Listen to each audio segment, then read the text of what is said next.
Dr. Chang Chung Tai. Today we are debating the Travel Industry Bill and the important parts, and that is we have to establish the TIA. I think this bill comes too late. Too late. Already some people have died. Some fellow members said that in 2011 there was discussion on amending the relevant law. But then how come that it was only in 2018 today that this bill was introduced and debated upon? Let's remember this particular incident. On the 19th of October 2015 in Hong Kong, To Kwa Wan, in Hong Kong, there was this incident in which a mainland tour group and the 4 people fought around the jewelry shop, and they fought on the street outside the shop, and ultimately an mainland tourist was beaten to death. Now, after the incident,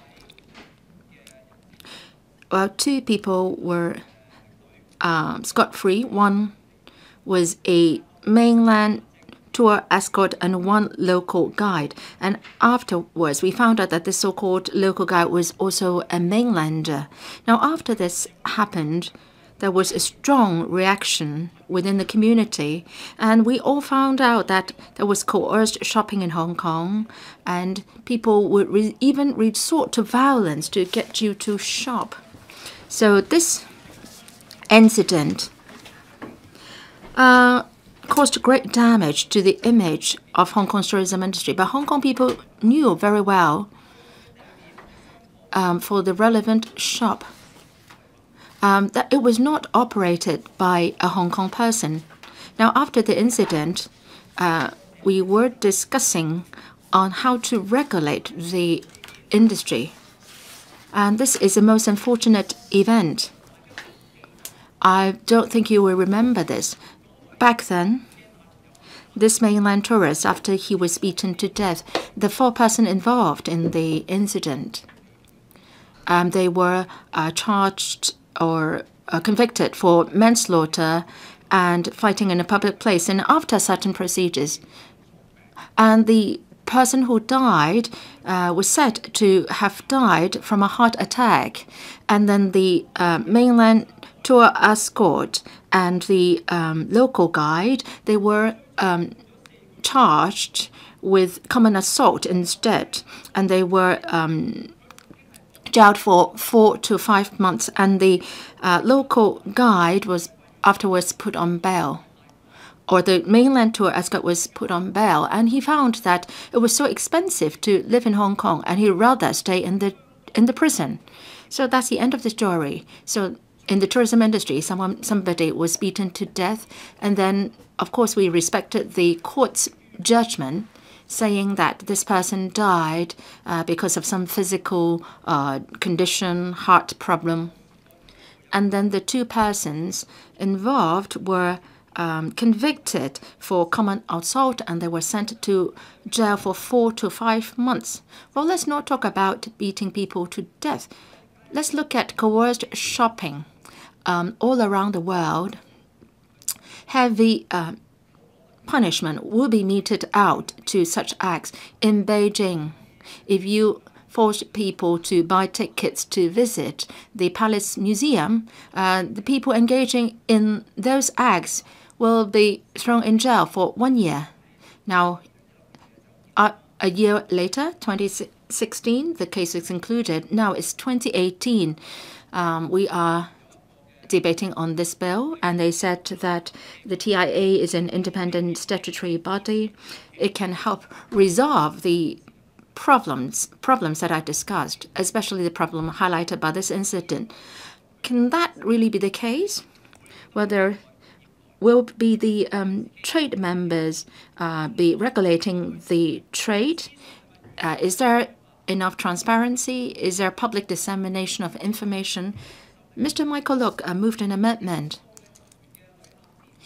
Would the people or the travelers know that there would be a local escort accompanying the tour, well, you don't even require the travel agents to do so. Well, let's not talk about whether we can address the current problems like parallel trading, etc. Can we protect the mainland tourists who are on zero-fare tour groups? The government refused to face up to these problems. During the discussion of the Bills Committee, many members are very concerned about the situation in Chongqing and To Kwa Wan, where there was congestion. They were worried that they would become like the North District. And the administration said that they have launched a number of measures. They will send people to regularly inspect the situation. The TIA has the power to send people to make on-site inspections. I've received a complaint. The officers lodged a complaint in relation to To Kwa Wan, and there were people blocking the pavement, and there were shops selling thick chocolates and jewelry, and they were while they were enforcing the law, they were pushed around, and they suspected that fake goods were being sold. I called up the customs. They said that they could not do anything because they were not breaching the trade descriptions ordinance. They claimed that these were chocolates from Italy. Why couldn't they work on it? Because they didn't point out specifically which box was not Italian chocolate. Can TIA stem out such problem? I don't think so. Maybe they can refuse to register the shops concerned. But then in Tsim Sha Tsui, we are seeing shops operating under different names all the time. Well, the shops are changing the names in order to evade the law. So could you really clamp down on them? And then in To Kwa Wan, for this complaint lodged by the former HAD officer, he was saying that somebody from within the government tipped off the shops. The shops received, say, tips, insider information, and they came up with preventive work so that the problematic goods were withdrawn. So the TIA hasn't. The bill hasn't mentioned anything about these sorts of problems. In the bill, there's no mentioning of nuisance cost to residents, low impact on local communities, etc.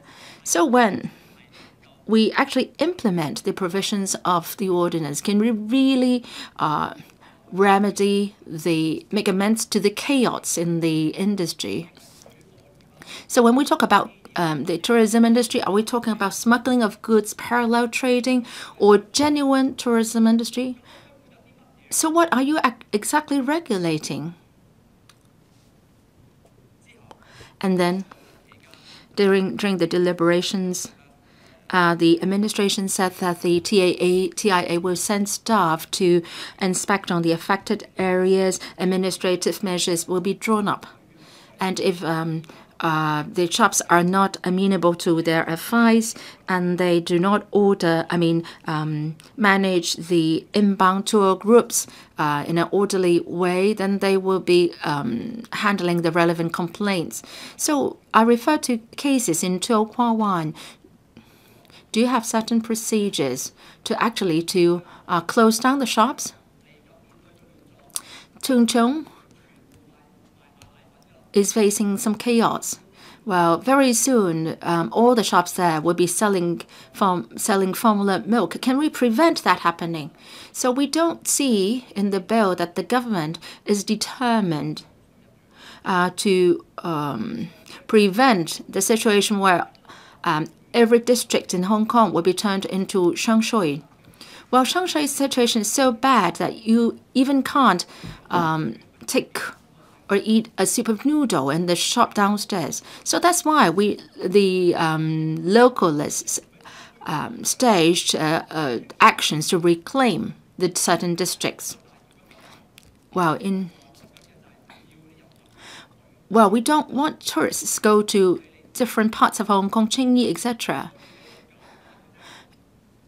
Well, the reason is, my principle is very simple. I am asking whether this bill can prevent the recurrence of the situation in the North Districts.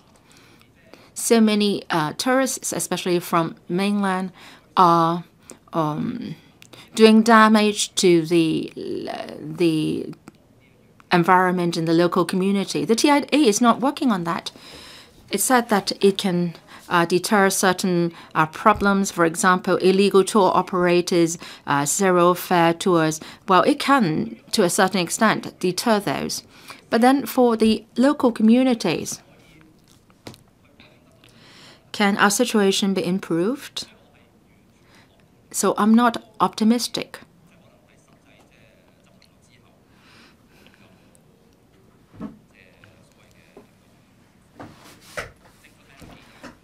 Well, we see how determined the government is. The last point, the TIA will inspect shops. There will be administrative measures.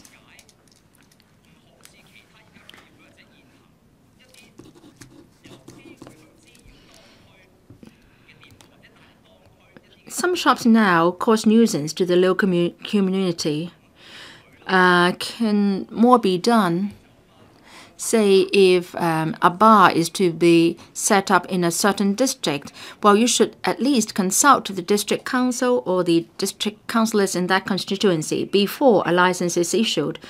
But how come when a shop selling formula milk is to be set up, there is no such consultation procedure? So, is there really a mechanism to solicit the assistance of district councillors to help prevent the chaos, the situation like the chaos in Shengshui? Well, I support Mr. Michael Luk's CSA. Please provide more information to the residents so that they are informed of the shops opening up in their districts. Now you are passing the buck from the TIA. Now in Tung Chung, after the TIA set up, can the situation there be improved? I can say for sure no. Now I'm still considering whether I should vote for or against the bill. So I speak. Mr. Charles Mok, President. The administration has resumed second reading debate of the bill, hoping that the TIA can help to regulate the travel industry. As said by many members, this is really needed. The TIA can be responsible for licensing. Originally, TAR is responsible for issuing the license, and TIC is responsible for exercising self-regulation. Well, it has happened to many professions in Hong Kong. We start with self-regulation within the industry. Now, but we have many irregularities in the industry, some of which are very serious. In particular, there were cases related to travel agents operating in mainland inbound tour groups. So the administration has decided to update the current regulatory regime. Of course, we hope that the regulatory framework has caught up with times. We don't want the provisions to be so harsh as to stifle the development of the industry. Unfortunately, this has happened in many legislative exercises. The government has used the old mentality to update the regulatory framework of certain trades and as a result, the development of the industry is stifled. Now, there will be a tighter regulatory regime for travel agents. For instance, they will have to pay a guarantee, a bank guarantee. This will stifle the development opportunities of local startups or business entrepreneurs with little startup fund. And for tourist guides and escorts, there will be a registration or licensing system. The intention is to enhance the professional standards and training of the practitioners, but that may affect the development of new modes of operation in the travel industry. First, about the licensing system. The new system will replace the TIC's administrative system. Now, under the TIC regulations, they will take into account the age, the education qualifications, courses taken, so on and so forth. The intention is to further enhance the professional standards and quality of frontline practitioners.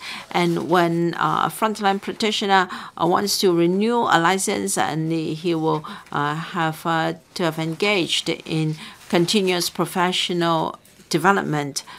Of course, this kind of regulation is good. The question is how stringent should the regime be? Can we ensure that new modes of business in tourism industry can also be catered for? Can we ensure that new developments will not be stifled so that we will not have room for development of startups in tourism industry? I'm worried that this may stifle the development of newly emerged experiential tourism. Now, I think the definition in the bill is too restrictive, and for instance, experiential tourism, e-tourism, and also services that target at a smaller number of visitors. In clause 141AB, we see that any person who carries on any of the business activities described at a place of in places of interest to visitors will be regulated. Will the administration carry out undercover agency? I think many of the provisions have got nothing to do with new modes of business. There will be 150 hours of training. Participants will be taught information in relation to Hong Kong and how to tackle logistic arrangements in terms of traffic, so on and so forth. So this has got nothing to do with the new modes of business. And the practitioners will only be taught on how to conduct traditional tourism business. And in fact, new modes of business are very different from the traditional way. Perhaps the officers do not know what new experiential way of traveling is like. Now, if you browse the internet, you'll see that for both inbound and outbound tours, there will be hiking trips. People may take you to Mongkok to see the night market, to taste the local cuisine, and there may be special trips for photography and so on and so forth. So this is what many new startups are doing.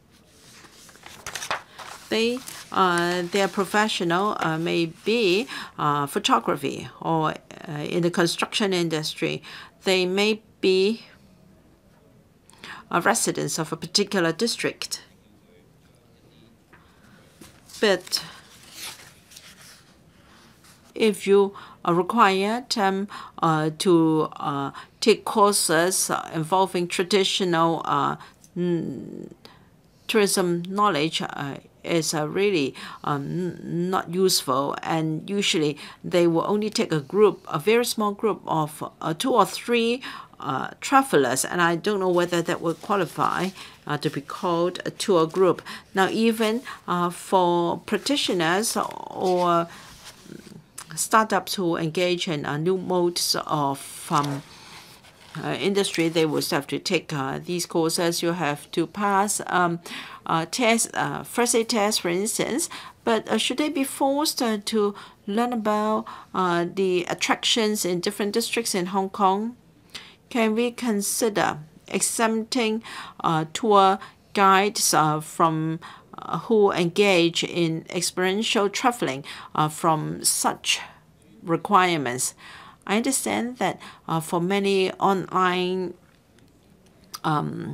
service providers, they have very stringent requirements for their practitioners. For instance, the practitioners require to take them to go through the itinerary, and there will be a scoring scheme and to gauge the level of satisfaction of travelers. Since we will rely on word of mouth to promote these service providers, can we allow more market forces to work so that only the quality service providers can stay? And the new licensing scheme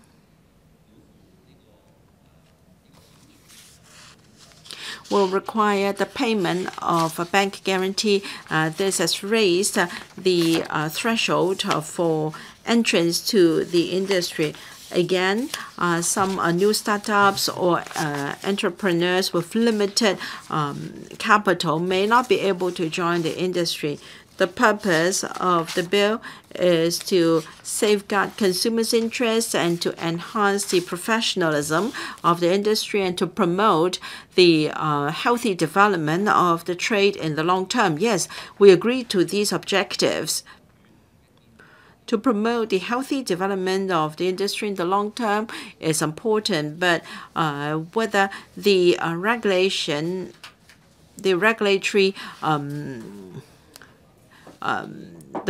is too strict or not is also an important factor. If the provisions are too stringent, then only sizable travel agents can continue to operate. And for travel agents that use innovation and those that can operate a business with a very minimum amount of capital will not be accepted. And is it fair to them? Many travel agents may include itineraries to famous attractions, but that may not be attractive to many travelers anymore. So by means of online matching, startups enjoy an advantage, and they may not be able to afford the guarantee money. And after they've paid the guarantee money, they may have no capital left for conducting their business, and as a result, there cannot be any guarantee of quality. We really don't want this large amount of guarantee money to stifle the development of new startups. Mr. Wu Chi-wai's letter to the administration asked about travel agents that operate in an innovative way, and what will be the impact of the bill on them. According to the administration, they have no information on the news on startups in Hong Kong in this industry. In fact, they have brought a positive impact on our tourism industry. For new licensed travel agents, many of them operate online. From June 2016 to July 2017, there have been 83 new licensed travel agents, and 40% of them claimed that they've got a web page. when they applied for registration. So the bill is worthy of our support in that it can ensure protection for consumers, but the provisions should not be too stringent. As the administration told us in its reply to our inquiries, all the operators should be subject to appropriate regulation regardless of their modes of doing business. And it has to ensure a level playing field for all travel agents regardless of whether they operate at a physical address or online. Now, if we adopt the same standard to all types of companies, then you may say that it looks fair to all. But in fact, this will become a big obstacle to new entrants. Now, for small and medium, big and medium-sized enterprises, they may be able to afford to guarantee money, but not for the small startups. It's pointed out in the paper that the consumer interest and also the quality of the service providers should not be sacrificed. As a result of technological development, I fail to understand why is it that advancement in technology will bring negative impacts on protection of consumer interest. I think the government talks about development of a new economy and turning Hong Kong into a smart city. I think this is really contradictory to what the bill is about. With advancement in technology, the consumers should be given more information and choices, and tourism products and services should allow a wide range of diversity, and the government should adopt a positive attitude in looking at something new. It should not just adopt an old mentality. All right, some members said that amendments to the legislation was long overdue because the government will only amend the legislation at the last minute, and it adopts a rather old mentality in doing so. So the amendments may harm our new economy. Now, this is about the tourism industry. What I have in mind is the guest house industry. I hope that the Secretary can respond to our comments in his reply, and let's see what is the attitude of the government. Thank you. Ms. Dari Lee. 主席，今次旅遊業 President, this is the travel industry bill. It will change from self-regulation by the trade to a proper regulatory regime. I think this is a historical moment. It also meets the aspiration of society as well as is in line with the development of the travel industry. The travel industry, the tourism industry, accounts for a significant percentage of our GDP. Some other members have given background information of this bill. There was a time when Hong Kong was reported as the capital of a clip joint, especially those places in To Kwa Wan and Tsim Sha Tsui. Mainland tourists, the trade in Hong Kong as well as the mainland counterparts are very concerned about this. If you ask me, yes, I think that in the pace of action being taken is a bit slow. However, it's better late than never. It's been quite some time since we had zero tour fees.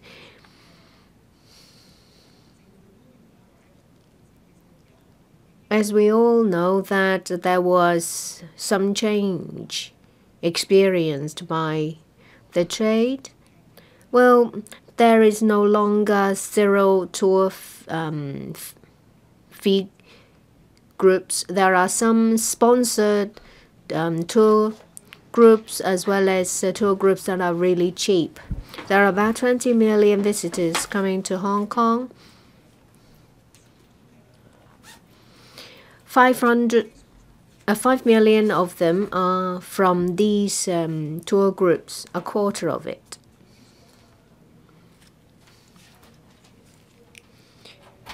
The administration's regulations on selling of fake goods, operating clip joints. You have not addressed problems brought by illegal parking of coaches. As a result, we see a very distorted environment. About 90% of the 5 million inbound visitors went to Kowloon City.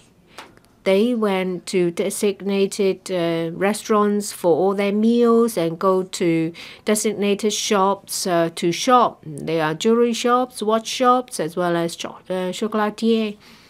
We have, of course, some of them will go to the Victoria Harbour. They are mostly 2-day, 1-night tours. Most of these inbound tourists are in Kowloon City. So it is a very obvious problem for the district. There are lots of people living or going to Kowloon City. Roads are narrow. There is heavy traffic. A lot of these designated restaurants are in the vicinity of residential complexes. So with an enormous amount of tourists congregating there, you can imagine that there is a lot of problem.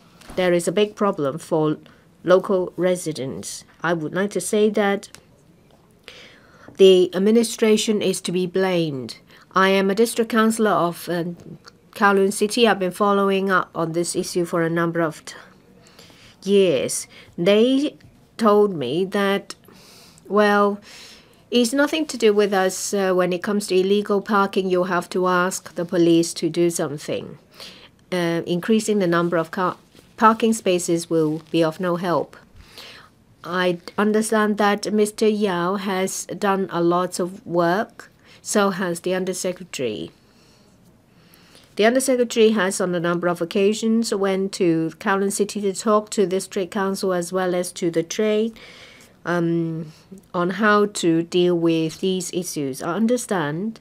On top of that, there is a working group set up to discuss about all the issues related to the tourism industry, not just about mainland inbound tours. I thank Mr. U.C. Wing for his hard work. Although we have yet to see some improvements. With the commissioning of the Hong Kong-Zhuhai-Macau Bridge, well, it's a very attractive tourist hotspot. I do think that, well, there will be 6 million visitors coming to Hong Kong, not just the 5 million last year. The number will increase. Well, if there are more tourists going to Kowloon City, you can imagine that it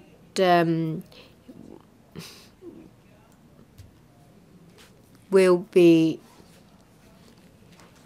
a problem that will go completely out of control. Well, Secretary, you want my support for this bill. If you can tell me that with the establishment of the TIA, there will be administrative measures, there will be the law to enable actions to be taken, then I will support the bill. But I understand that it will take 1 or 2 years for the bill to be fully implemented. If you don't come up with solutions to address these problems, just like the problem in Tung Chung,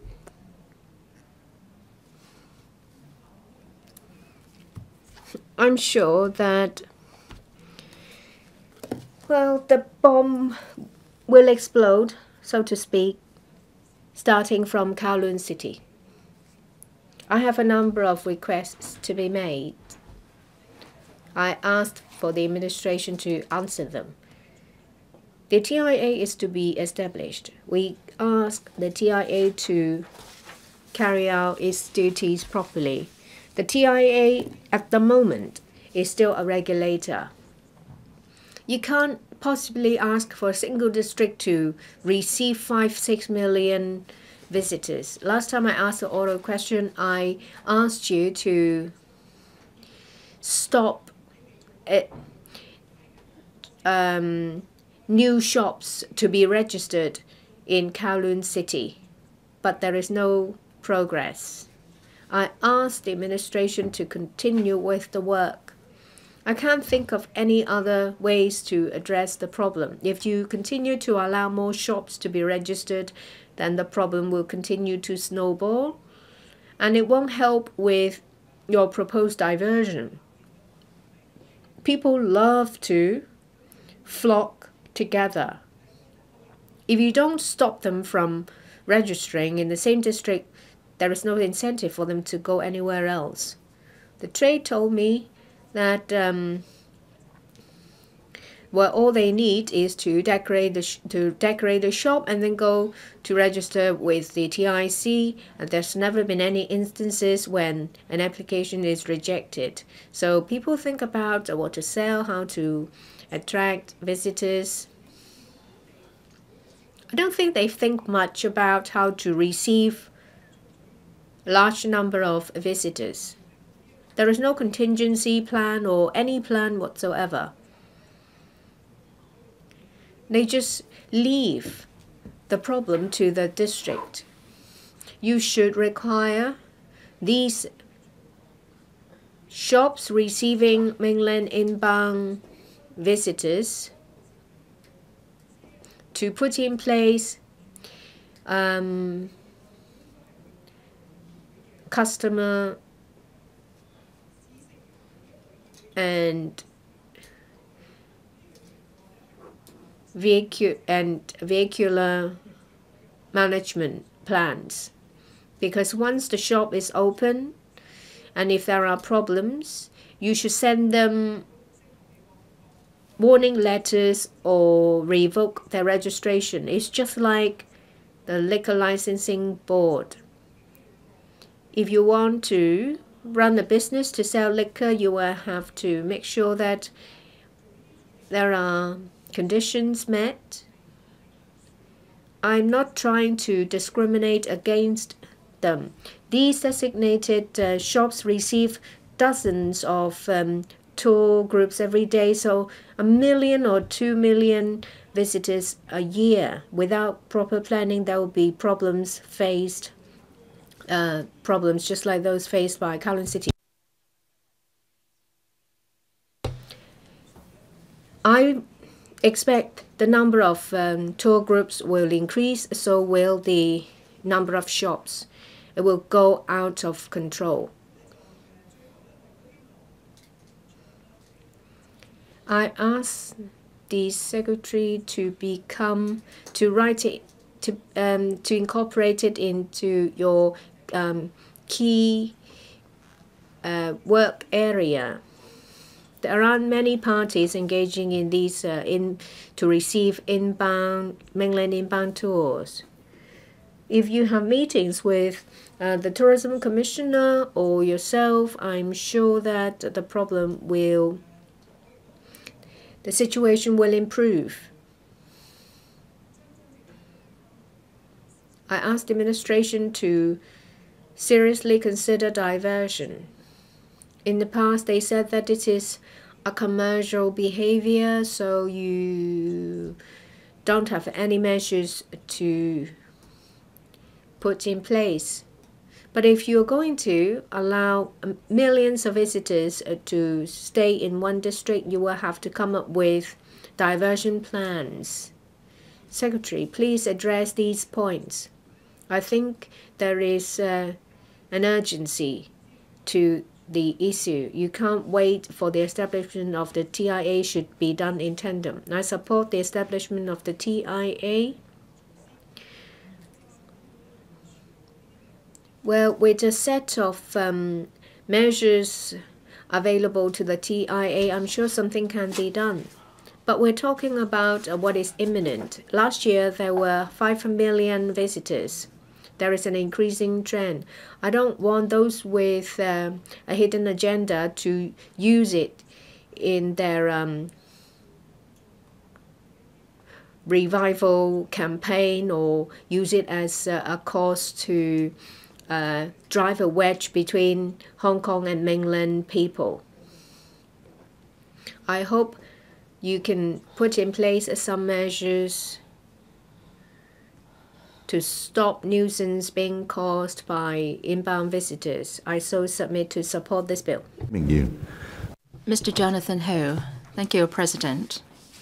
I will be speaking mainly for the frontline tour escorts and guides. I wonder whether the Secretary knows the situation of the tour escorts and guides. I am a member of the TIC. I'm a member of one of the subcommittees. I wonder whether the Secretary knows when the tour escort or guide will receive a warning letter.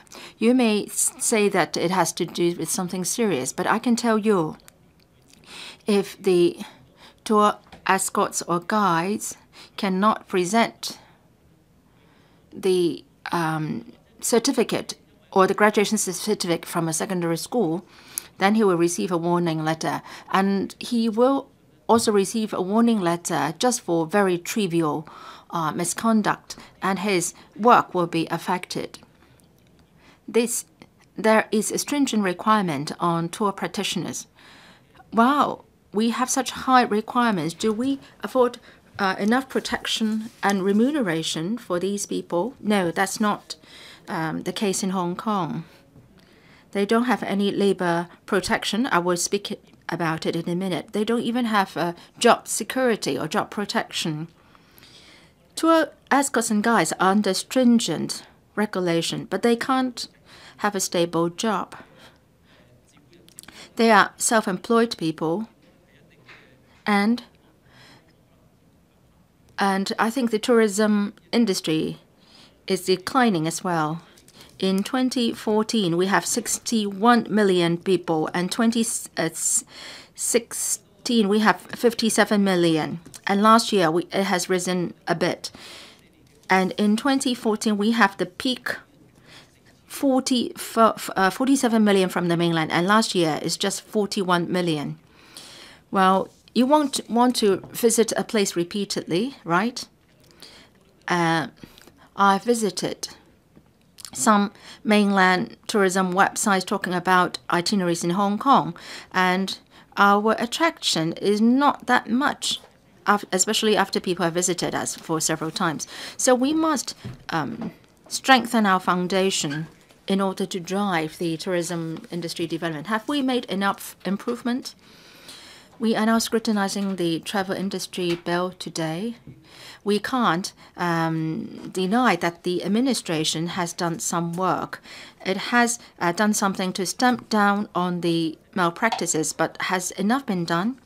There will be an independent TIA to be established, and it will issue licenses to tour escorts, guides, and travel agents and regulates on them.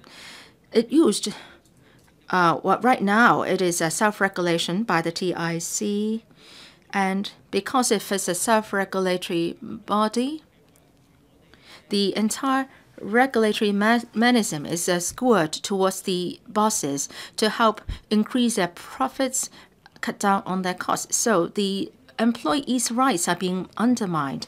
Why do we have so much poor tour guides in Hong Kong in engaging in coerced shopping? Why are they bringing them to dishonest shops?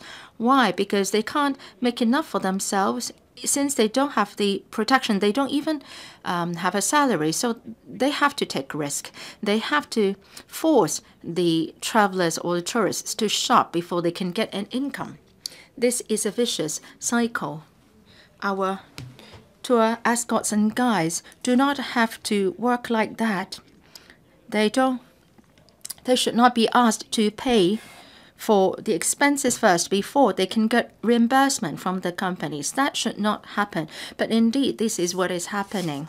The administration has promised that the TIA can issue directions asking the travel agents to sign an agreement with the tour escorts, promising that they will pay for all the expenses, and they should not be asking the guides to pay in advance unreasonably, and they should not be defaulting on the payment to the tour guides. I think this is good guideline. Once the travel agents breach these regulations or directives, they will be subject to disciplinary action. I hope that the government can enforce the law stringently to protect our frontline practitioners.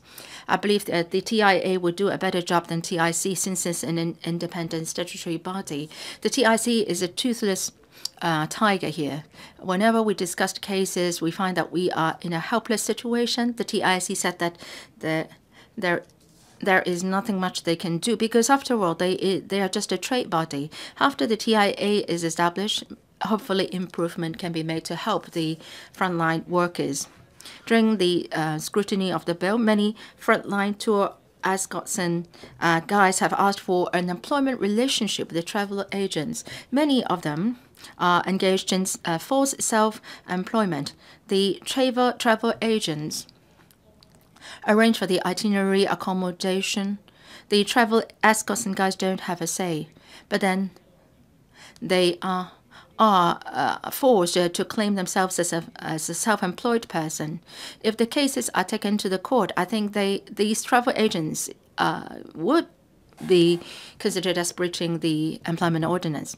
Now, the workers don't have holidays. They lack labor protection. These are important to the workers.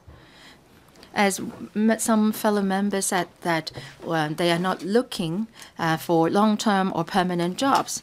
We're not asking for long-term protection. What we are asking is that at least during their work time, they can be afforded the adequate protection so that in case of accidents, they can be protected duly. However, in the course of scrutinizing the bill, the administration has refused to incorporate our proposal, citing many excuses, saying that the trade will not accept it. Of course, the trade will not accept it. They are the employers. The employers will not like to show them more. Now, employers might identify and see for themselves that there is this risk, but they would like to take the risk. They don't want to take out insurance for their frontline workers. So Mr. Michael Look has proposed the amendment to set out the employment relationship between the two. The establishment of the employment relation, it protects both the employers and the employees.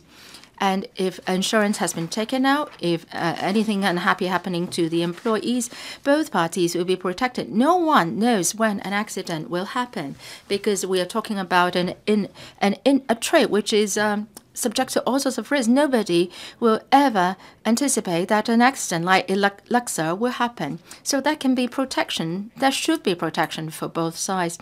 Now, after the scrutiny of the bill, they are proposing this insurance proposal. But this is a piece of tasteless chicken, I would say. They are asking the employees to take out the insurance. And the employer is asked to pay $15 to $30. Well, a normal travel insurance will not cost just $15 to $30, and the protection is just $1,000 for overseas medical expenses. So what does this mean? Now, if a tourist comes to Hong Kong and visits the A&E department, Ms. Rebecca Chan should be very familiar with the operation in that regard.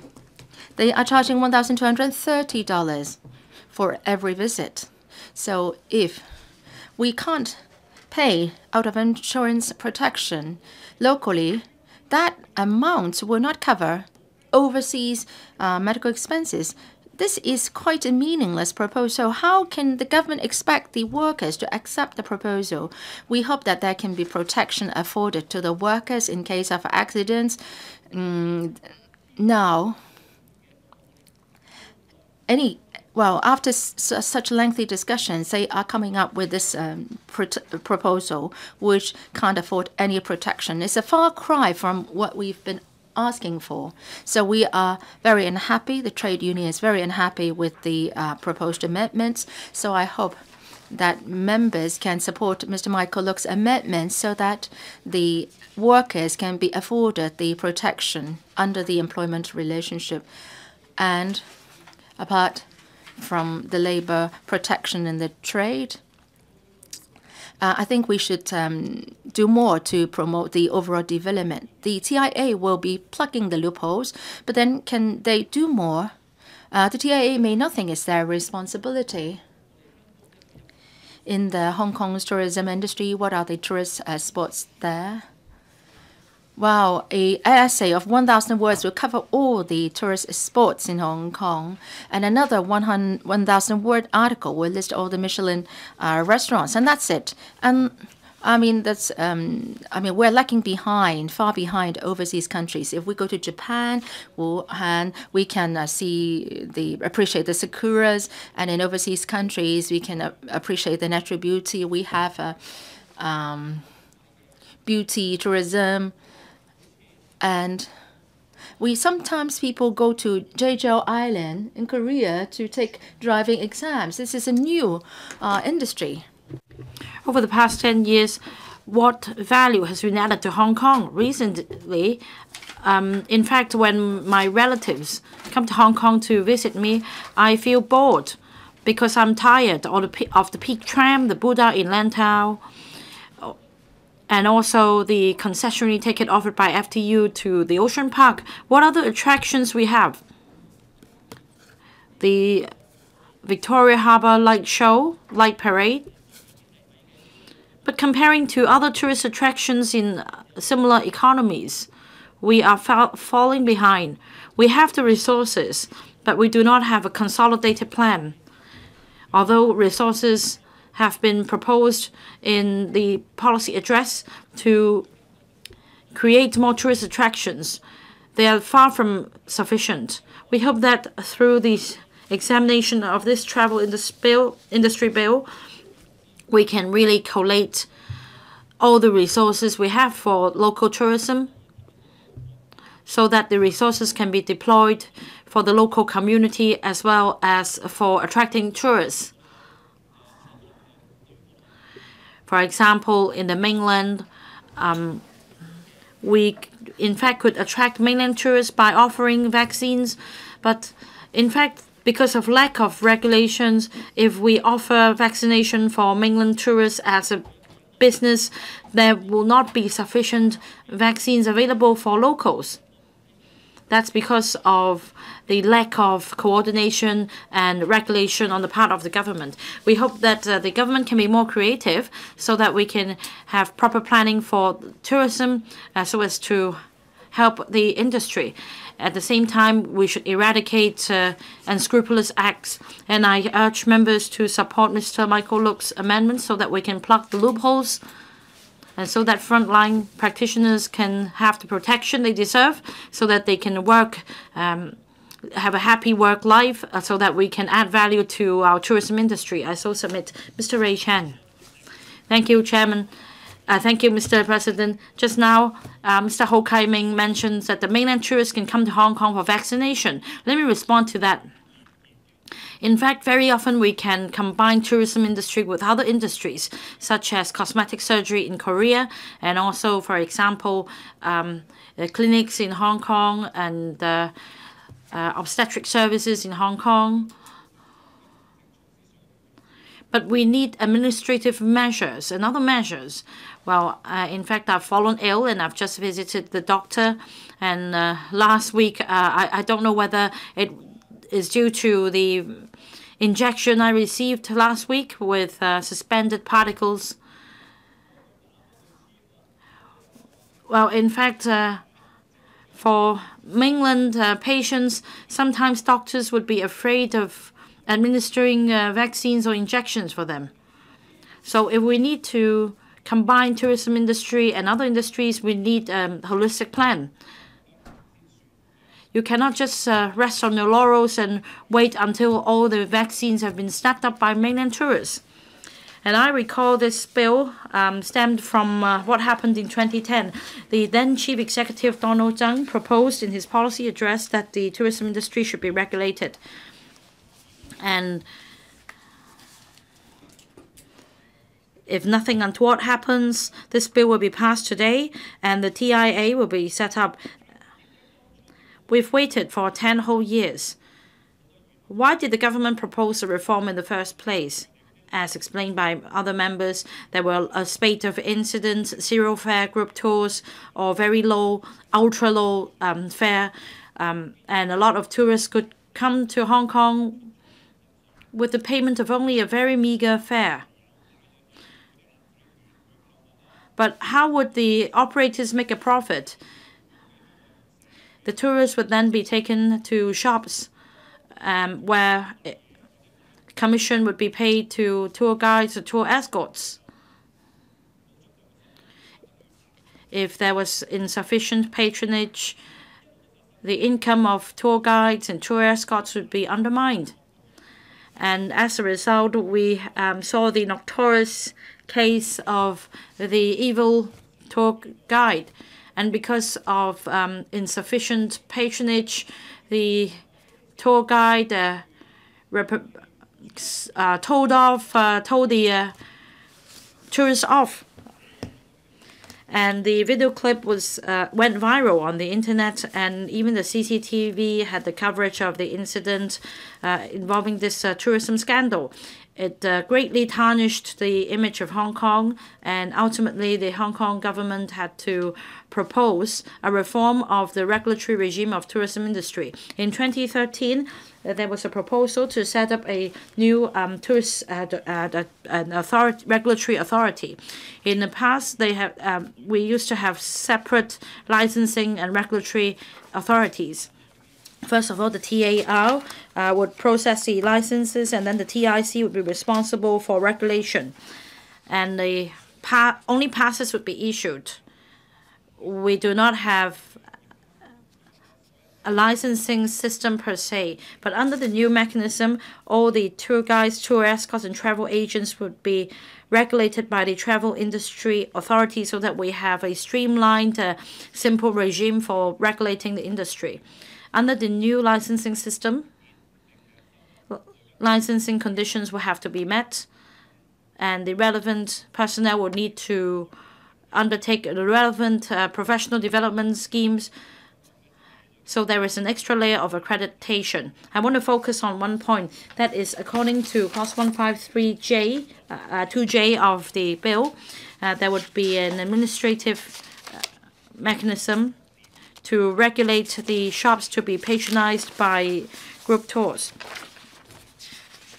That is to say, although the shops will not be required to get a license, as long as they are registered with the TIA, they will be regulated.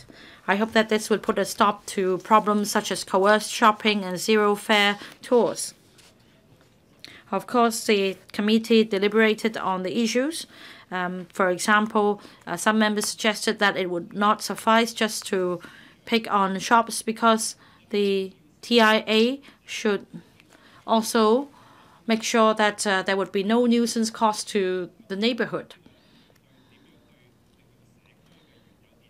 Of course, we already heard a lot about how people's livelihood and neighborhoods have been affected by these group tours. Well, earlier, in fact, in Tin Wan, a restaurant specializes in receiving group tours, and in Tin Wan during lunch and dinner peak hours, sometimes these tourists would occupy the whole stretch of the pavement, to the extent that these tourists would even took up space in the carriageway and even one of the traffic lanes. Because the pavement is very narrow, it can be far from accommodating over 100 tourists. Well, in fact, I have this experience. I live in Lockhart Road near Tonnochi Road, and we also have a restaurant there receiving group tourists. And I can say that during peak hours, we have several tours several groups of tourists crowding the whole junction, and it's really difficult for residents to go back to their homes.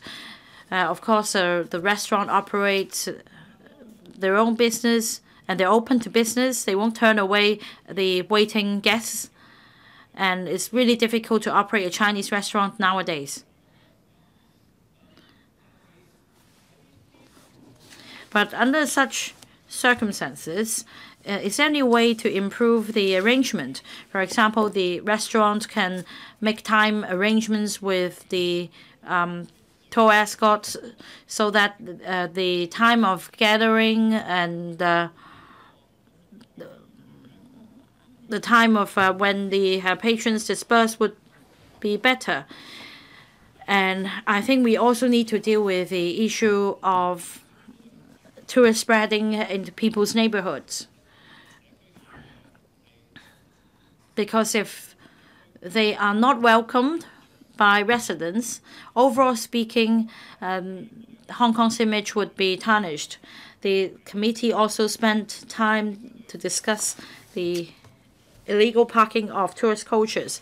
According to local communities, very often tourist coaches would park illegally in the neighborhood, causing obstruction to people's sight line when they cross the road. Again, I'm also a victim. I live near North Point, and in exit A of North Point Station in Java Road, you can go and have a look. There has been some improvement recently, but again, this is also a meeting point when tourists gather to board the coaches near the pier. And it's so crowded that if you want to exit from the station, you would deliberately refrain from using exit A. And these are the peak periods for group tours. And although, according to the government, there have been some measures such as increasing parking spaces and deploying law enforcement agencies to enforce the law, if they could escape punishment, very often the tourist coaches would continue to park illegally. But the other problem is, very often, because of the meeting points chosen, they may still cause nuisance to the neighborhood. Well, I mean, if you are a resident in that neighborhood, and if this happens every day, not just 1 or 2 days, you would feel furious. So it's quite disappointing that the administration has not been able to answer our questions. The administration should not use stopgap measures and only deal with complaints when the police is called. This won't do. We need to have measures to tackle the problem. Apart from shops that should be regulated, there should also be regulation to make sure that the residential neighborhoods would not be affected, and that tourists crowding the streets should also be managed. For example, travel agents, tour guides, and tour escorts are responsible for making arrangements and reminding drivers not to park illegally. And if there are numerous and repeated complaints of illegal parking and financial penalty, the relevant travel agent and the tour escorts and tour guides should also see a fall in their credit ratings. In order to salvage the image of Hong Kong. Well, Mr. Michael Look of FTU is moving an amendment for the following purpose. Last year, Hong Kong group tour experiences fatal car accident in Nansha in Guangdong, and to avoid the repeat of such incidents, as the short haul mainland tours would be arranged to make sure that the meeting place would be outside Hong Kong in the mainland, such that they could circumvent the regulation in Hong Kong, and as a result there would be no protection offered to individuals. After the incident, the administration failed to devise measures to protect tourists, outbound tourists. In other words, although they pay a lower fare by adopting this approach, they are sacrificing their the protection. I am worried that there might be more and more such travel agents operating tours in such a manner so that they can circumvent the control in Hong Kong. In case an accident happens, since the tour escort and tour guide are not registered or licensed in Hong Kong, the TIA will not be able to penalize the travel agent or the personnel involved. So Mr. Michael Look is moving an amendment to require display of information about tour group, and that is, if the licensed travel agent arranges a vehicle for transporting a tour group, there should be a display of prescribed information of the tour group in the vehicle. However, according to the administration's reply, there will only be a requirement for the travel agent to display this information in their booklet or on the website. But this does not address the issue because it may not be conspicuous enough. If it is only stipulated in a booklet, it may be difficult for a participant to spot that this tour group is not protected by the TICF or the Package Tour Accident Contingency Fund Scheme. If they are reminded, then the participants may be reminded to take out personal travel insurance. But very often, these participants may be so fond of the low fare of the tour that they may not take out personal insurance. Well, in fact, we're talking about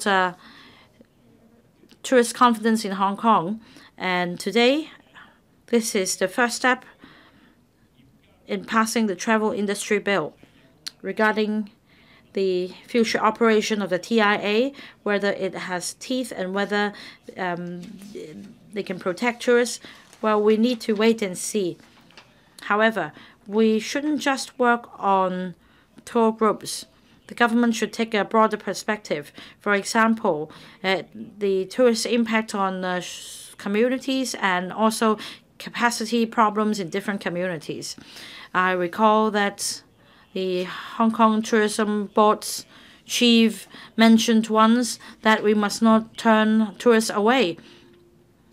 It's like operating a factory. If we receive more orders, we should expand the factory and hire more hands.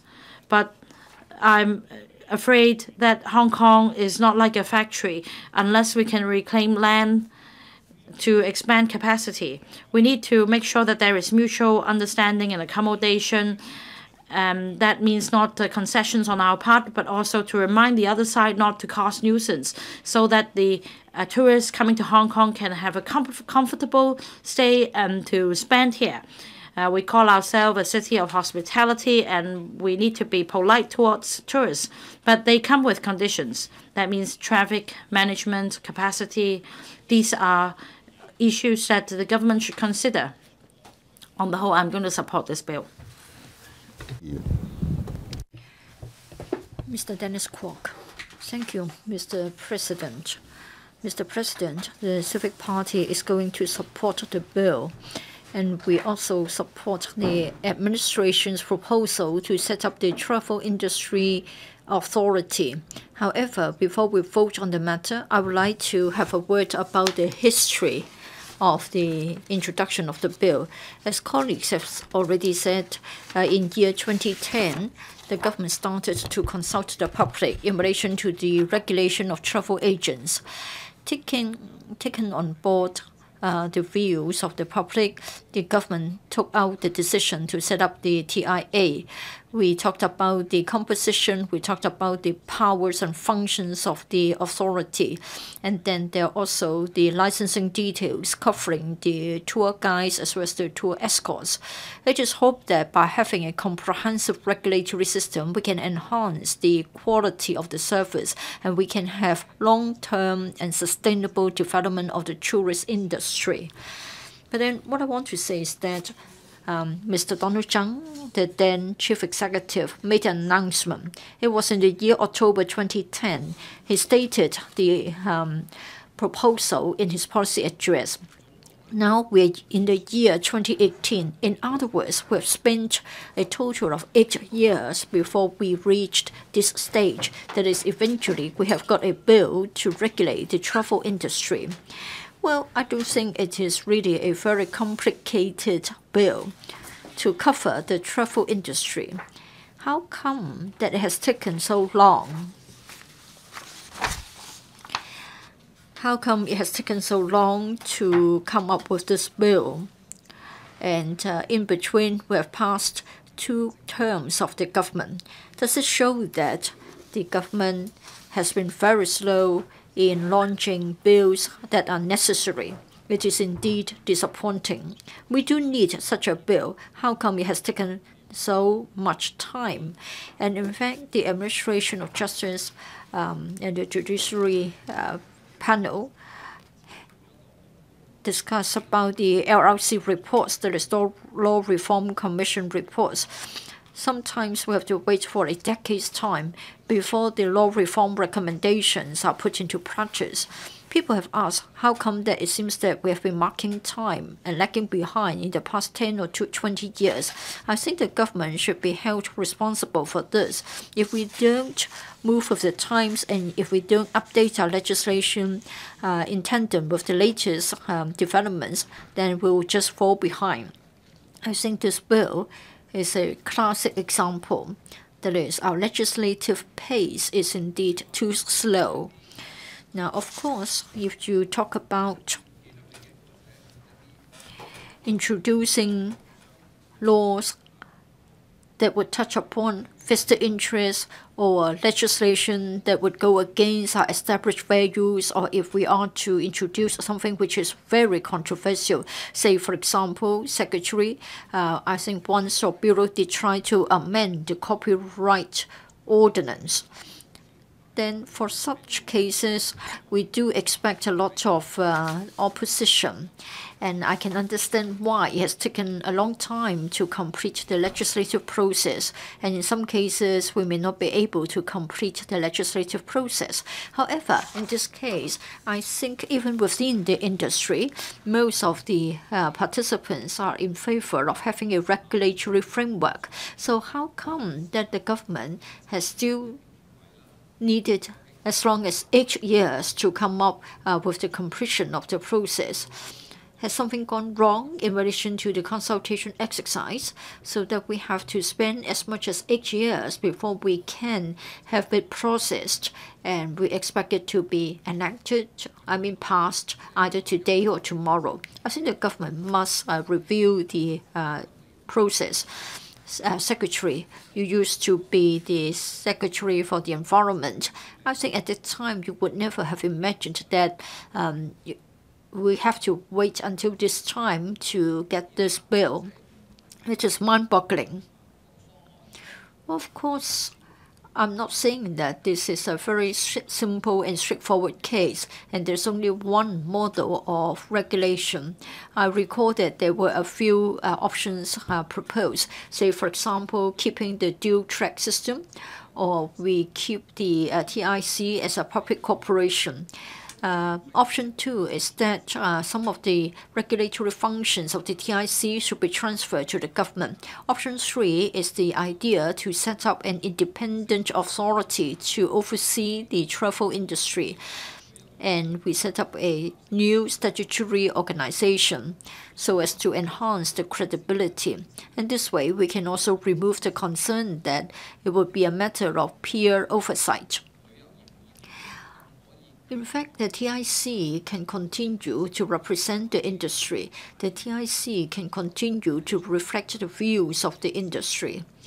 But then option 3 was drafted in such a way that the articles and constitution of the TIC would have to be revised, and it was estimated that in 2.5 years' time the bill could be introduced into the LegCo. And to amend the constitution of the TIC, it would take 6 to 9 months, and then for the recruitment of staff, that will take 6 to 12 months' time.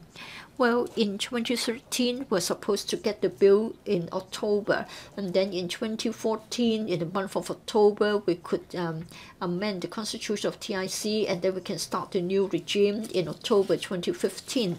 But then, at the end of the day, what we have got is the replacement of the TIC's functions when it comes to regulation by a government authority, by a government department. Now, in this bill, I think what it aims to do is to address the problems encountered in the industry. However, we need to make it clear now for the tour escorts, tour guides, and travel agents. Now, of course, we have to regulate their conduct. It's a matter of their ethics. However, some members have mixed up this part of the issue with the problems caused by visitors coming to Hong Kong and how they impact upon our society. Say, for example, Tung Chung has become a mess, and we have got over 100 tour groups, and then the community has been sort of disrupted. Of course, it has caused a lot of nuisance to the local residents, but then I'm afraid it is not a matter that the tour guides, the tour escorts, or the travel agents have got anything wrong with their ethics. Now, everybody would like to take a tour group to a particular destination or to shop, to dine, etc. So I think we need to make a distinction. Even with the establishment of the TIA, does it mean that the social problems caused by a large number of arriving visitors will go away? I don't think it is as simple as that, and it is impossible to resolve the problem with the establishment of the TIA. The TIA is interested in the licensing regime, whether the guides, the escorts are all licensed. In fact, there is a particular clause in the bill to say that if you do anything that would, that is, if you are involved in any act or conduct that would tarnish the reputation of Hong Kong, then your license can be sort of revoked or suspended. That is, if anything that would endanger or pose an imminent danger to anybody. I used to be with a particular committee overseeing their conduct. So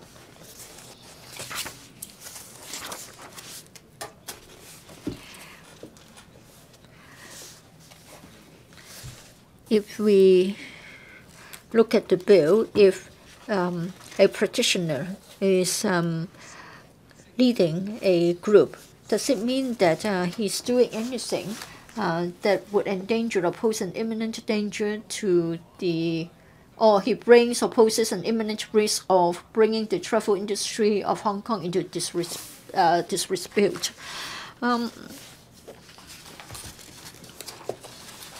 Now, for the travel agent, the tour guide, the tour escort, I think the problems that we have outlined have got nothing to do with their ethics. In other words, even with the establishment of the TIA, we cannot expect such problems to go away automatically. But of course, we have high hopes here. We also hope that the new regulatory body will tell the tour escorts that they have to follow the clear guidelines. That is, they have to understand the impact on the local residents, and that should be minimized. Of course, I'm also only a layperson. I'm not sure whether the guidelines to be issued can actually reduce the impacts brought about by the visitors, in particular the negative impacts. But I do hope that with this authority and with this bill, and in fact there will be a disciplinary mechanism. Travel agents, tour guides, tour escorts will all be regulated. I hope that there will be clear provisions. In the past, the TIC didn't have any law enforcing powers. People criticized the TIC for poor regulation. Even when they can spot any problems, they're not able to deal with it. So let's hope that with this new independent and statutory authority, things will get better. Now, we know that this is going to happen, and the Civic Party is in favor of having the authority so as to regulate the travel agents, the tour guides, as well as the tour escorts. And we hope that the authority, when established, can achieve the following objectives. First of all, tightening the law enforcement. Second, with the commissioning of the Hong Kong-Zhuhai-Macau Bridge, Tung Chung is flooded with a large number of visitors not received by authorized travel agents. And then there are also unlicensed tour groups without tour guides and tour escorts. In fact, we're talking about unlawful labor in this case. And in some cases, the tour guides and the tour escorts have abandoned the visitors. So with the establishment of the authority, we hope that such problems will go away, and at least the negative impact on a particular district by the visitors can be minimized. Now, in addition to the regulatory work, I think we should also take an overall view concerning the impact of tourism on the local residents. Say, for example, we should make sure that the tour groups would not be using public transport when they go around. I have referred to Clause 99(3)(c), but I'm afraid that may not be able to deal with the greatest concern of our citizens, that is the impact of visitors on Hong Kong. So all I can do is to hope that the new regulatory body with trade members and non-trade members on board, and they know how to regulate the industry. I hope that they will come up with recommendations and suggestions so that when the travel agents make the arrangements, they will bear in mind the public interest as well as the needs of the citizens. And we do appreciate that there are cultural differences. Sometimes whether a certain act or a certain conduct is acceptable to the local people, sometimes it is a very different case from one country to another. And of course, what I'm going to say may not actually have a direct link with tourism, but then as a result of the cultural difference, it has caused a very big scandal on the mainland. I saw that particular advertisement. Personally, speaking, I don't find it a big problem. But whenever something happens, it will catch the attention of the media. And I'm afraid it will give rise to further negative emotions. I hope that the society will become rational again, and with the passage of the bill, I hope that the TIA, when established, will make good use of its powers and functions and regulate the industry properly so that at the end of the day, the quality of the industry will be enhanced. Thank you. Mr. Ho Tung Chow.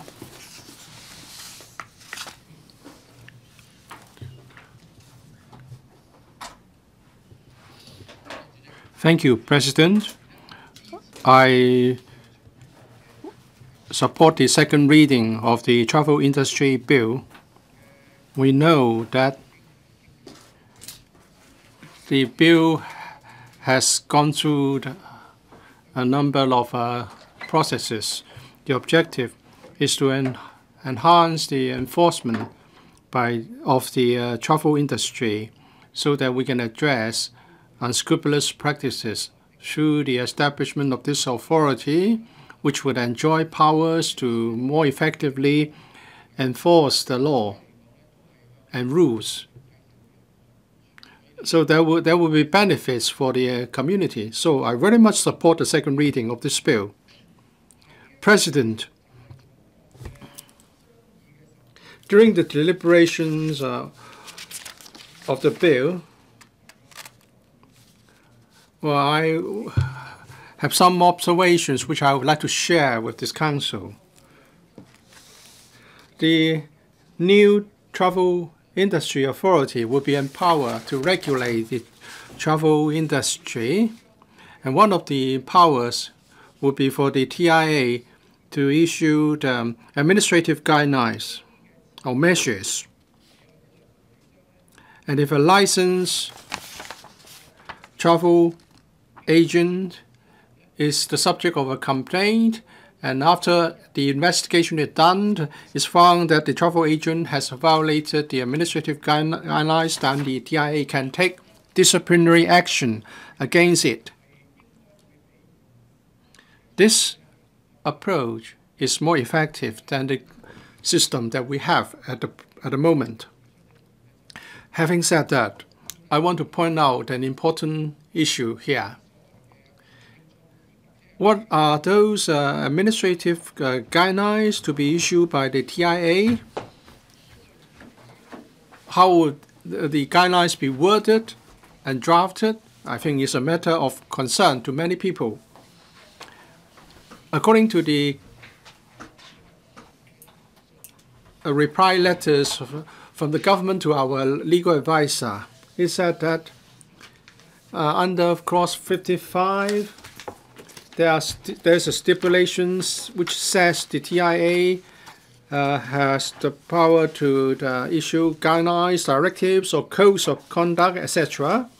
And when a complaint is received, the TIA can carry out an investigation. And TIA is also authorized to enter premises of a travel agent for the purpose of carrying out an investigation. It's in the 71-72, clauses 71-72 of the bill. The wording is clear, and we have clear stipulations on the mechanism that will be adopted. But as I've said, what about the contents of the administrative guidelines, directives, and codes to be issued? It said that the licensee's conduct would be looked into whether there would be any damage done to the reputation of the travel industry of Hong Kong. If we take a liberal interpretation, this is a very wide-ranging stipulation, but I'm no expert. I have no experience in the industry. But recently in Hong Kong, we've encountered many instances, conflicts between the visitors and local residents. I hope in the future, when the TIA issues such guidelines, attention should be paid to the wording so that the travel agent should do its best in looking into the impact for the local community. Of course, we may not be able to come up with the right wording here and now, because I believe they will need to hold discussions, and that would need time. But I understand the public have expectations. So after the setting up of the TIA, and when the TIA wants to promulgate some guidelines, they would work hard to make sure that the guidelines would achieve good results. Recently, if we look at Tung Chung, with the commissioning of the Hong Kong-Zhuhai-Macau Bridge and our boundary crossing facilities, there were more tourists gathering in Tung Chung, causing the local impact. And Tung Chung was rather congested as a result, affecting local residents. It's said that some local or mainland inbound tour groups might have violated mainland rules they may not have received by a local travel agent, or the tourists come without any tourist guides or tour escort. It's stated in Article 40, and that is prohibition on working without license. Under 40(1), no person may, without a tourist guide license, work as a tourist guide. When this is passed, then a person who contravenes this section commits an offense and is liable on conviction on indictment to imprisonment for 1 year. I hope the government can elaborate on this provision, because I do expect this provision to be effective. Let's say after the bill is enacted, and then there are inbound mainland tour groups coming to Hong Kong without a licensed tourist guide to provide a service locally. Or if someone is working as a tourist guide without a license, and can this provision be invoked in our enforcement?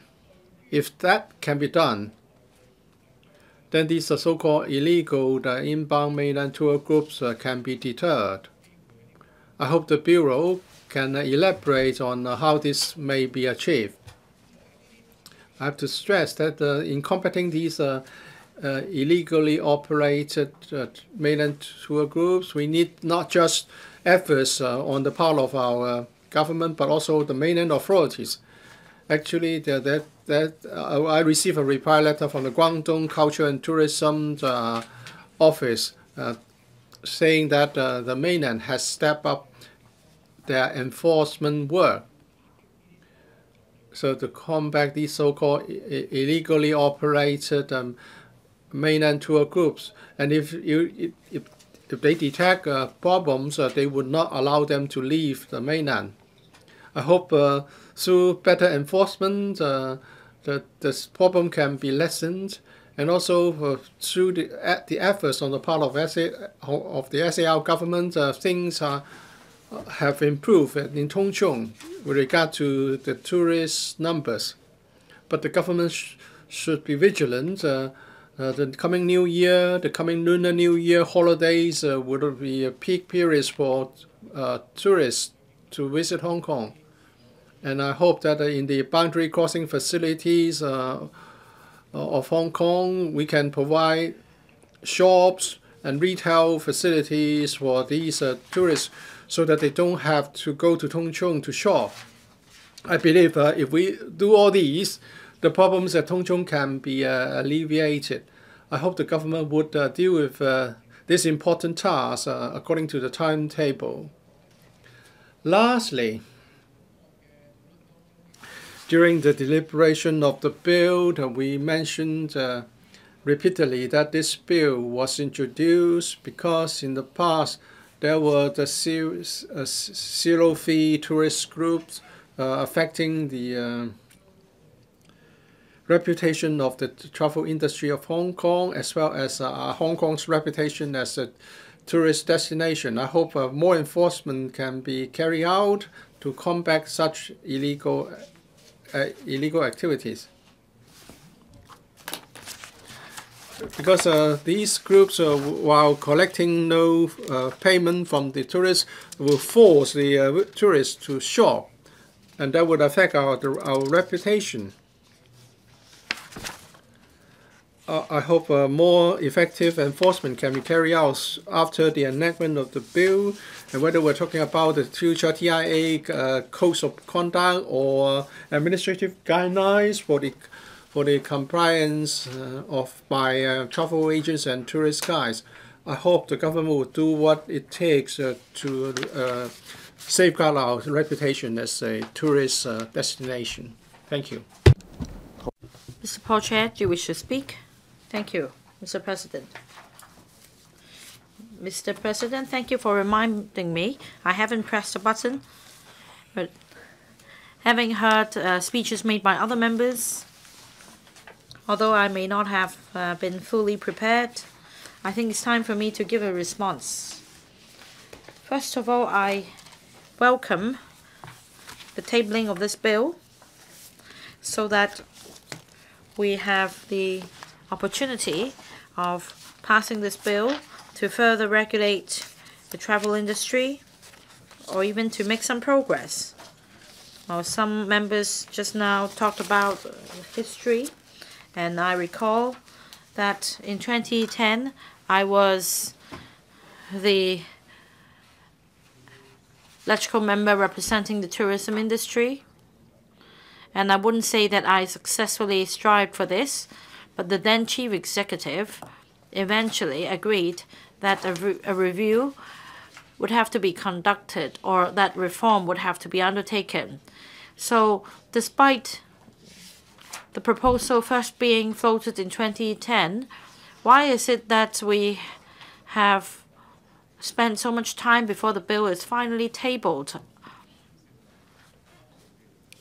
And to respond to Mr. Dennis Kwok, representing the legal sector, say we passed the land title bill, and having passed the bill, we still waited for several years before the bill finally took effect. I think after all, it all boils down to the vested interests. Perhaps different stakeholders have their own vested interests, and there's been a bit of a struggle. And also because of the crest and trough of the tourism industry, changes in our society, catastrophes, natural disasters, perhaps timing isn't just right for this bill to be implemented. So things have been dragging on for some time. And many members talked about our concerns. For example, members who are also district councillors have talked about their concerns, whether by introducing a licensing mechanism we can truly regulate the industry. And there are also different matters involving immigration clearance, inbound, outbound tourists, aviation, catering industry, so on and so forth. So if we want to regulate the travel industry, very often it's not just something under the purview of a single bureau. It's not a simple matter. At the time, I also proposed that the travel industry should be reformed in the sense that the TIC should be revamped, and I also proposed that a bureau should be set up. That is, the Tourism Bureau should be set up and be brought on a par with other policy bureaus for better coordination. Let me give you one example. During SARS, there was a crisis. A bureau might be of the view that there should be very stringent inspection and quarantine procedures, and that law enforcement should be stepped up. and that's from public health perspective, and that the hotels and guest houses should be closed down, and yet the views of the tourism industry have been neglected, causing much difficulty to the industry. So if such a bureau could be set up on a par with other bureaus, we wouldn't see a situation in which policies are formulated and then pushed down the throat of departments or tourism commission, so that we won't take too heavy an approach in tackling issues. Let me give you another example. I have colleagues coming from the tourism industry who is not working in my ward office, and I must say that we understand that the travel industry is a very organic industry. It's an industry that constantly evolves. So for all the car parks, shops, restaurants, we cannot make all the arrangements in advance before inviting tourists to come. We must rely on natural resources, what history has left behind for us, in order to attract tourists. And we could just do our best in tackling challenges and resolving issues. We can't really resolve the issues in advance before we receive tourists. So I think for every country, every place, it's a balancing exercise between economic interests and resolving problems. You can't just pick the cherries. Well, in fact, for a long period of time, I lived in Patterson Street in Causeway Bay, because another member mentioned his experience. I can say that forget about tour groups. Even for individual tourists, they would cause the whole street to be jammed.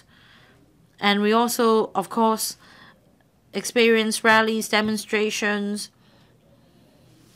You can say that residents are left with no choice. But in a living environment like Hong Kong, it's a balancing exercise involving compromises. So if unfortunately you live in an area with a mix of commercial and residential elements, you need to balance things out. For example, in Causeway Bay, where I used to live, every weekend I would be facing a lot of tourists with suitcases in the street, many individual tourists, and they would be gathering near the department stores. And sometimes I have sympathy for these tourists. They are shoppers, but they are treated like refugees. In other countries, they could do their shopping in a very comfortable environment, whereas in Hong Kong, they would need to scramble for goods. But that's the cramped environment of Hong Kong. Another point I wish to make is that for the tourism sector, I think this is an experience shared by other countries and places. This is an industry that could really help boost the economy or help the economy recover. Second point, because the threshold is rather low, and I'm referring to travel agents or practitioners in the travel industry, working frontline. These jobs are really tailored for the low-income groups or new arrivals. So it's really important to be accommodating in order to address issues. And we can compare this sector with other industries such as taxi and van drivers. Again, there are also regulatory issues regarding the transportation sector. But you can call them self-employed, is just like hawkers. If you can't find a job, you can become a driver as a start. As a result, you can't put the threshold too high because this would put people out of jobs. So this is a step ahead, the first step. But this is just the first step. We should not be naive in thinking that after this bill has been passed, we will be able to address the issue in, say, Kowloon City and other issues raised by members. Because when the tourism sector brings benefits, of course, at the same time, there will be problems. And whenever we see a challenge, we need to take multiple perspectives and be as accommodating as possible. Of course, we can take the legislative means, but we should not think that by taking a heavy-handed approach, we can address all the issues. Now, regarding the recent incidents, I think that the leaders of the communities and the leaders of the travel industry have been quite subjective in considering these problems. I don't think people understand. In fact, in the mainland, nowadays,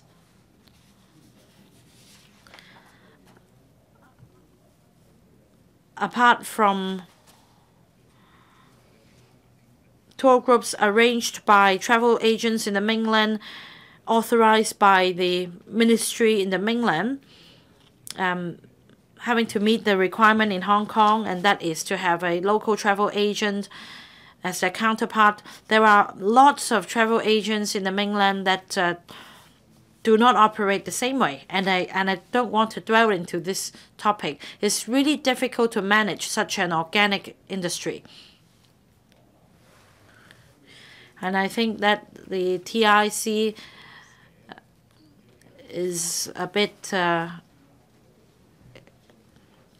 exaggerative in its title. I recall back then we should not just focus on travel agents, we should focus on, say, the travel industry, and that it should have a grand-sounding name like a council. But in fact, in the beginning, it regulated only travel agents. And then eventually, with developments in Hong Kong and leveraging on the opening up policy of the mainland, more mainland tourists have been able to travel outbound, and Hong Kong, being a neighboring city, of course, benefited from the policy. And then back then, with incidents like Archon, and I being the representative of the sector, was also shocked by such incidents. Anyway, I think we need to understand the flexibility of the sector, of this organic sector. And I think we also have cross-border issues, just like pollution.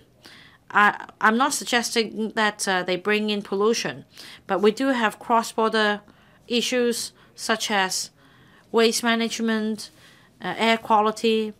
These are something that cannot be controlled entirely by Hong Kong alone. We do need to work with the counterparts in our neighboring places. We should not keep our doors shut and deal with these problems on our own. And of course, at the next stage, at the committee stage, in terms of the technical amendments, I can speak on the relevant amendments. At this stage, I'd like to stress that we must understand that in terms of the regulatory framework, we are making a big step, because according to my own experience, because I used to be a TIC member, I assisted the council in dealing with complaints and dealing with appeals, and I understand, first of all, that, for example, the TIC has been monopolized by major travel agents, and it's not a level playing field for smaller travel agents. Another criticism is that the TIC was initiated by outbound travel agents. For inbound travel business, the TIC is totally ignorant of the business. They do not know how to regulate or deal with the issues, causing some unnecessary conflicts. Now it's a huge improvement because on the one hand, we have better regulation in terms of representativeness. I understand that there would be more members representing inbound travel agents. And I also agree that in the past we have been ignoring other stakeholders such as tour escorts and tour guides. They may be self-employed, they may be employees, but they deserve representation. At least this is some big improvement this time. As for other details, I think I will save my speech until the committee stage. On the whole, I think this is a historical opportunity for us to take a big step ahead. Thank you. Mr. Roy Kwong. Thank you, Mr. President. Regarding the travel industry bill, I'm sure we know about the background. This is to replace CAP 218 Travel Agents Ordinance. A new regulatory framework will be introduced. The TIA will be set up so as to oversee the licensing of travel agents, tour guides, and also tour escorts. And it will also manage the Travel Industry Travel Industry Compensation Fund. I would like to talk about my personal experience. Well, in fact, we did mention a particular name that is a travel agent was default, and then we have to enhance the regulatory work. Well, what happened was that a travel agent used to carry on business for regular customers, and then it went bankrupt overnight. And then in the small hours of that morning, we received calls and we went to police stations to help the citizens affected. I saw Mr. Edward Lau as well. Well, for the air tickets that they have obtained from a particular travel agent, they found that the travel agent had gone default. Well, of course, we understand that there is this TICF, that is the Travel Industry Compensation Fund. It is supposed to cover those who have taken out tour packages. There is accommodation and air ticket, or air ticket and local activities. It's only when you have either of the combination can you be entitled to the TICF. Well, at the time we were in a panic because the travel agent was in default, and then somebody even spent over $100,000 just to get tickets for the entire family. So there was a lot of anger. How come that we allowed a travel agent to go bankrupt, and yet there was no compensation at all? So for this small travel agent, we would like to know whether the stamp duty was paid. And in fact, it was found that this didn't exist. So even though tour packages were purchased, nobody could tell whether the cost could be sort of reimbursed to the tune of 90%. So we started to ask questions. That is, for the operation of such small-scale travel agents, do we need a piece of legislation? Now, it seems that the customers have placed their trust wrongly. We're grateful to the TIC. They try as much as possible to sort of break down the barriers, and they try to see if something can be done to help. They would try to see if, even in the absence of the stamp, compensation can be paid out. But then there were victims who only bought air tickets via the travel agents, and they're still not able to tell whether they would eventually get any reimbursement or compensation. So this is a warning sign. That is, when it comes to the regulation of travel agents, does it mean that we need to escalate the level of regulation? Otherwise, in future, we have something similar happening again. There is people who are happily expecting a holiday, and yet, to the surprise, they find that the travel agents cannot honor the promise. Now, of course, technology is advancing, and then it is very easy to get accommodation and to get air tickets. So I hope that the TI bill can address the new developments. Well, in fact, in Clause 4.1b, it says that we are going to cover online travel agents as well. Well, it says that if you are to obtain for another person carriage by any means of transport on a journey that is to commence in Hong Kong and then take place mainly outside Hong Kong, obtain for another person accommodation, a place outside Hong Kong, etc., etc., then it will be caught. But what about online travel agents that actively markets its services to the citizens of Hong Kong? In other words, an online travel agent, can we really enforce the law? I want to know whether it is enforceable. In other words, it means that if the government cannot actually tell us as to how such travel agents can be asked to get licensed, then we're not too sure. Particularly when the travel agent is not located in Hong Kong. I look forward to more information so that we can tell why the government is so confident that, of course, we have a number of household names in relation to online platforms that would arrange for such services for us. I think the government should tell us as to why it is so confident.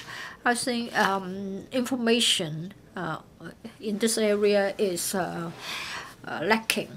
And then for inbound tour groups, well, for Clause 152, this is about the need to regulate the shops that the visitors will be taken to. And then for Clause 153, again, we have got the powers of the authority, and it would also cover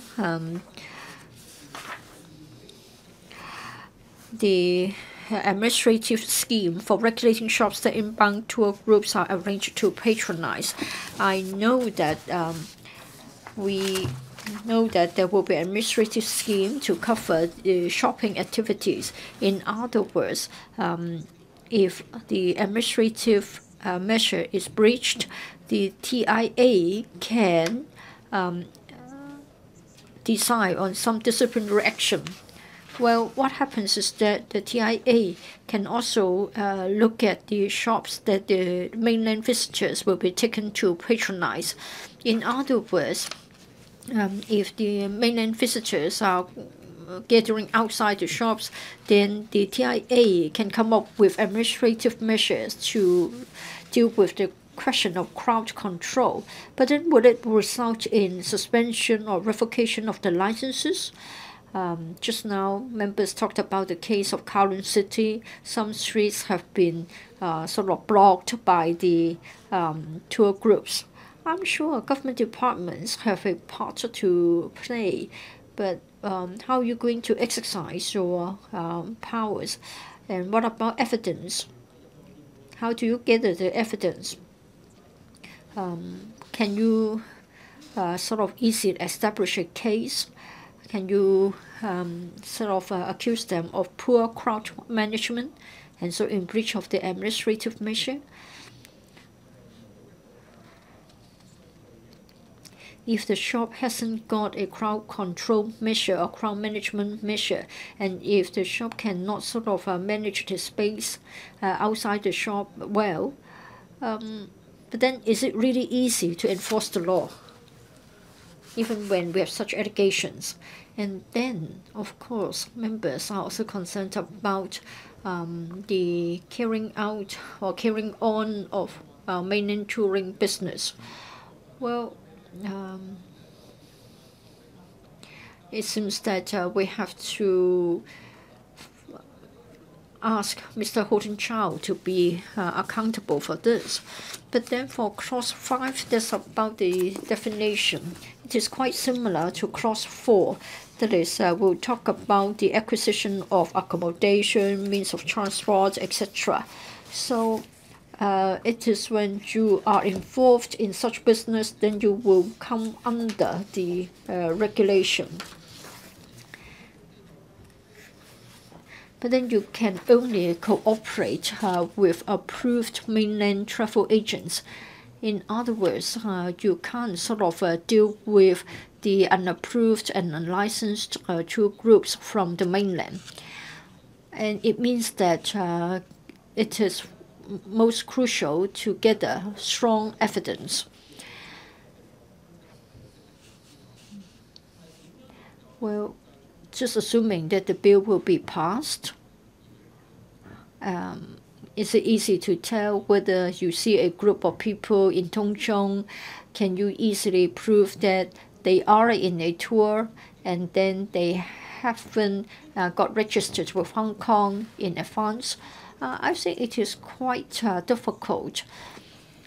For the composition of the TIA, its powers and functions will have a bearing on the effectiveness of such enforcement. And therefore, in this bill, we can see the direction of our policy. But it is not good enough to just have a direction of your policy. You need to come up with a specific plan. Can you really achieve the targets? If you have certain objectives and yet you are not able to enforce the law, it will be very worrying. Now, you are saying that travel agents that are actively marketing their services to the Hong Kong citizens should be encouraged to take our license. What about advertisements? If there are just a few advertisements, would it be regarded as actively marketing the services? If they don't take our license, can you stop them in any way? Can you stop their advertisements? And then for such unapproved tour groups, how are you going to come up with a proper regulatory regime? Or would it be the case that they just couldn't care less and they will still come and then they will go around, they will affect different districts, and then the bill will be rendered useless? Now, for the composition of the TIA, of course, members have talked about that. The chairman, vice chairman, 28 members, all of them will be appointed by the CE, and then more than half of them should be non-trained members. Well, I think it is a matter of trial and error. We are not sure about the operation of the future TIA. And we are not sure as to whether we can make sure that the voices of the industry can be fully heard. Now, as I have said in my opening remarks, for the TICF, that is the compensation fund, previously we found that the fund would play a very important role when something untoward happened. So can we sort of take this opportunity to enhance the TICF? Of course, for the bill, what we see is that basically the TICF will be retained. In other words, for outbound travelers, you need to meet certain requirements before you're entitled to the compensation. You don't need to purchase the service at the same time. You will still get the protection. But it begs the question, that is, the fund is called the TICF, Travel Industry Compensation Fund. In other words, when a travel agent go default, the fund will be the last ray of hope. I think Mr. Lau would echo what I have been saying, because we did try to help hundreds of customers who were affected.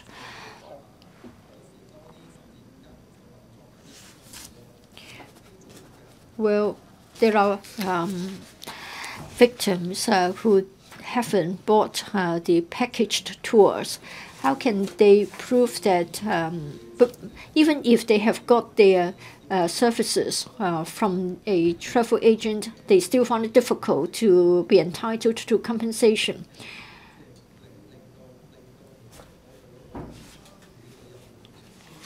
Well, I think we need to do more in relation to the stamping of the receipts. At the end of the day, it is not going to be easy. Whether we talk about inbound or outbound tours, we hope that they will be subject to proper regulation. It seems that we are not able to do this in one exercise only. But still, I think tourism showcase a city. We want to be hospitable, and we want citizens to have their minds at ease when they want to go out for a holiday. So I hope that the TIA will be set up properly. Thank you. Mr. Lau Kok-fun. Thank you, President. I want to express my support for the CSA to be moved by the government to the Travel Industry Bill.